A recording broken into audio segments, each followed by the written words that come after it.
Hola, ¿qué tal? Muy buenas tardes. Hoy les propongo conocer acerca de la isquemia y el derrame cerebral. A este tema dedicaremos nuestra consulta.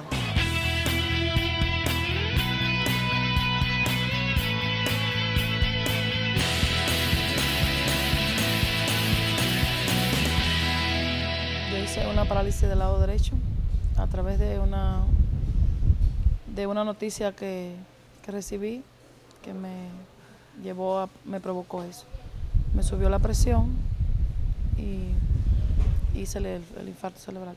Una presión arterial alta, una preocupación con una incomodidad que haya cogido debido a que tenga la presión alta también.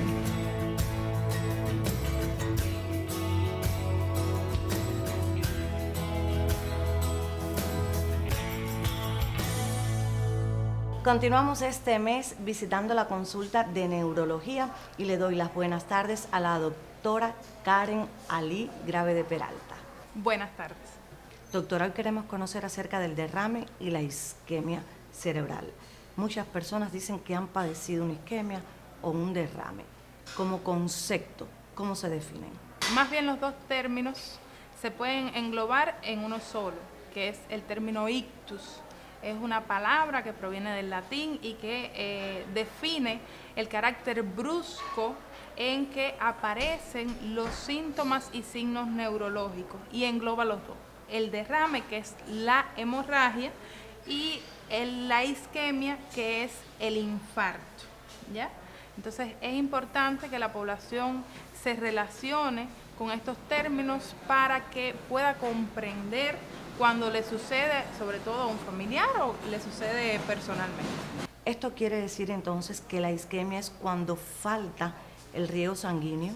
Efectivamente, es la falta de oxigenación por la interrupción del flujo sanguíneo a un área específica del cerebro, que puede ser pequeña, puede ser mediana, puede ser grande, y de acuerdo a esa magnitud, pues se van a presentar los síntomas y signos, y también la gravedad y la evolución del paciente va a depender de la magnitud.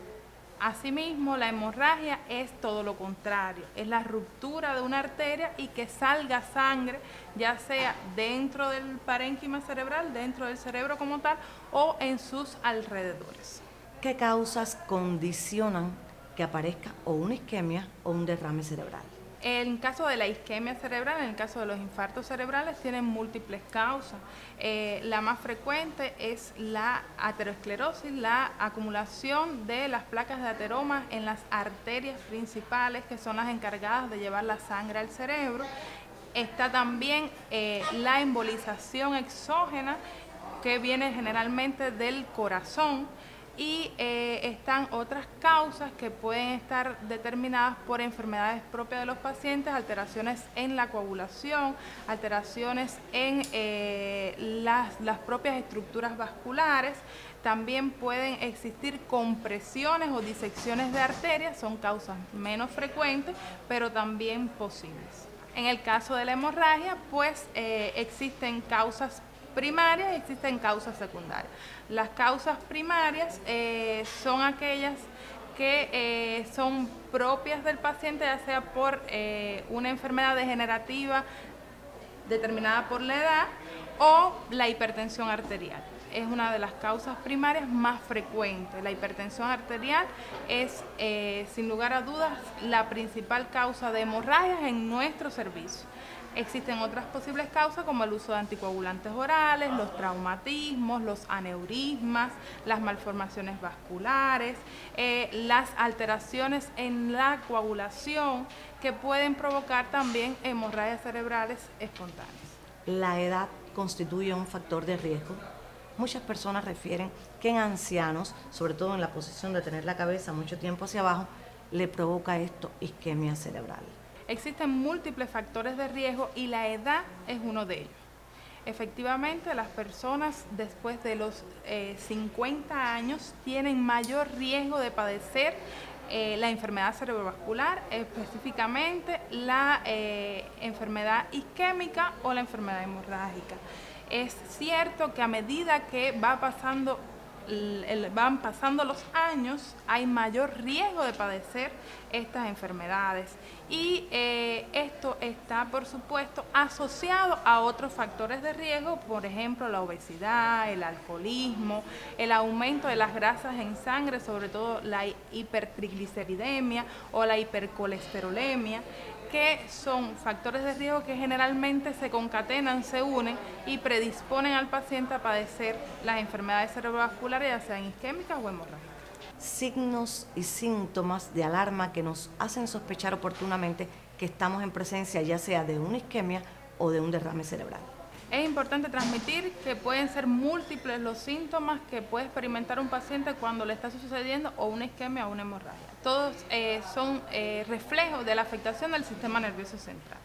Pueden ser síntomas visuales, ya sean de oscurecimiento, de uno o ambos ojos, la pérdida de la visión de la mitad del campo visual, luces centellantes, que pueden estar o no acompañados, pueden aparecer únicos o en conjunto. También están las alteraciones del lenguaje, ya sea para la expresión o ya sea para la interpretación del lenguaje.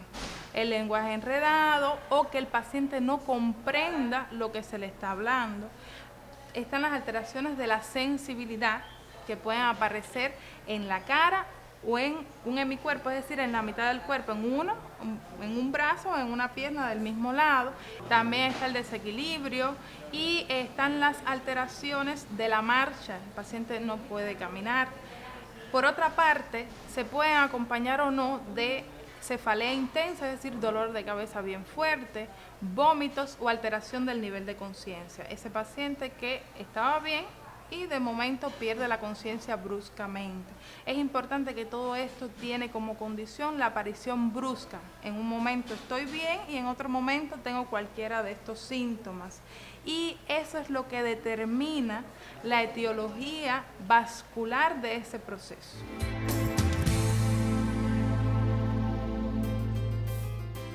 Tanto la hemorragia intracerebral como la isquemia cerebral son consideradas principales causas de muerte.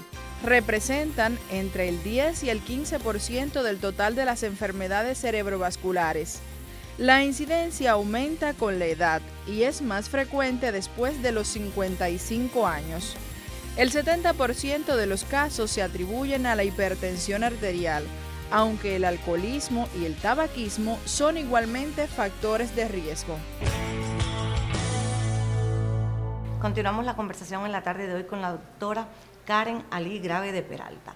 En este segundo momento, el diagnóstico. Además de esta clínica que usted bien nos explica, ¿qué confirma que estemos en presencia o de una isquemia o de un derrame? El diagnóstico ya uno lo va presumiendo, ya uno lo va sospechando en el momento, el punto del que el paciente te refiere un signo neurológico focal de aparición brusca. Y para poder determinar si se trata de una isquemia, de una hemorragia o simplemente puede ser otra causa, el estudio que es básico, que es fundamental, es la tomografía axial computarizada o el somatón, como se les reconoce en la población. El tratamiento, doctora, ¿hacia qué se encamina? El tratamiento va encaminado sobre todo a si se trata de un ictus hemorrágico o de un ictus isquémico. Existe un esquema que es común hacia los dos y es el ingreso inmediatamente en las unidades de ictus o en las unidades de cuidado intensivo de acuerdo a la gravedad, a la magnitud y a los síntomas y signos que predominen en el paciente. En esencia, durante el ingreso se toman medidas de soporte vital primeramente y luego de estabilizado el paciente, pues se van a tomar medidas específicas que en el caso de la isquemia van encaminadas hacia anticoagulantes, antiagregantes y en muchas ocasiones, si está disponible en el centro donde se atiende el paciente, se pueden tomar otras medidas un poco más invasivas. En el caso de la hemorragia, también se hacen medidas de soporte vital y Si el paciente cumple con los criterios en conjunto con el servicio de neurocirugía, se puede incluir dentro del tratamiento la opción quirúrgica. Eso es en aquel paciente que cumpla los criterios y en conjunto con el servicio de neurocirugía se determina si es o no viable la opción quirúrgica. Mensaje final que usted quiera darle a toda la población de Las Tunas. El mensaje que quiero transmitir es que todas las personas que tengan un síntoma focal, neurológico focal, como los que ya mencioné, deben acudir inmediatamente al cuerpo de guardia más cercano, ya sea del policlínico o del hospital, porque la posibilidad de que estén presentando un ictus es alta y el tiempo es cerebro. Tiempo es oro, tiempo es cerebro en este caso. Yo le agradezco por esta amplia consulta. Gracias a ustedes. Y a usted, amigo, ya conoció en la consulta de hoy los principales signos de alarma de las enfermedades cerebrovasculares. Por lo general, cuando a alguien le duele el pecho, enseguida piensa en un infarto y acude al médico. Pero cuando tiene el brazo caído o calambre en el brazo, no le da la misma importancia. Este es uno de los signos de alarma de padecer una enfermedad cerebrovascular. Por eso, acuda de inmediato al médico. Siga siempre los consejos de nuestra consulta. Muy buenas tardes.